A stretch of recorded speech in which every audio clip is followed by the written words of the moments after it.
بانی P T I اور ان کی اہلیہ کا جن کے خلاف 190 ملین پاؤنڈز ریفرنس کا فیصلہ محفوظ کر لیا گیا جو پیر کو سنایا جائے گا۔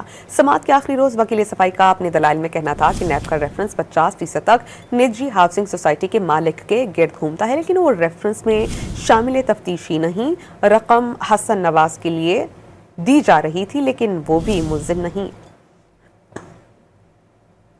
اڈیالہ جیل میں 190 ملین پاؤنڈ ریفرنس کی سماعت کے دوران وکیل بانی P T I Salman Safdar نے حتمی دلائل دیتے ہوئے کہا کہ یہ ایسا ریفرنس ہے جس میں رقم حسن نواز کے لیے جا رہی تھی لیکن وہ ملزم نہیں۔ نیب کا ریفرنس 50% تک نجی ہاؤسنگ سوسائٹی مالک کے گرد گھومتا ہے لیکن وہ ریفرنس میں شامل تفتیش نہیں۔ ملزمان کی جیب میں ایک ڈھیلا تک نہیں گیا۔ نیب نے ریفرنس میں موقف تبدیل کر کے اسے مفادات کے ٹکراؤ کا ریفرنس بنا لیا ہے۔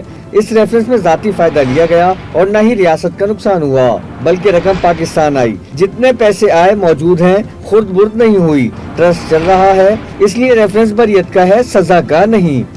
سیٹلمنٹ ایگریمنٹ موجود ہے اور نہ ہی این سی اے کا کوئی گواہ۔ بشرا بی بی کے نام پر کوئی زمین منتقل نہیں ہوئی۔ جوابی دلائل میں نیب پروسیکیوٹر نے کہا کہ نیب اپنے ریفرنس سے پیچھے نہیں ہٹا، نہ ہی الزام کے بارے میں موقف بدلا۔ کابینہ سے منظوری کے لیے رولز آف بزنس کی خلاف ورزی کی گئی۔ بانی پی ٹی آئی نے بطور وزیر اعظم رقم کی پاکستان میں غیر قانونی آمد کی منظوری دی۔ نیب کا یہ موقف ہے کہ بانی پی ٹی آئی نے غیر قانونی سیٹلمنٹ کی منظوری دی۔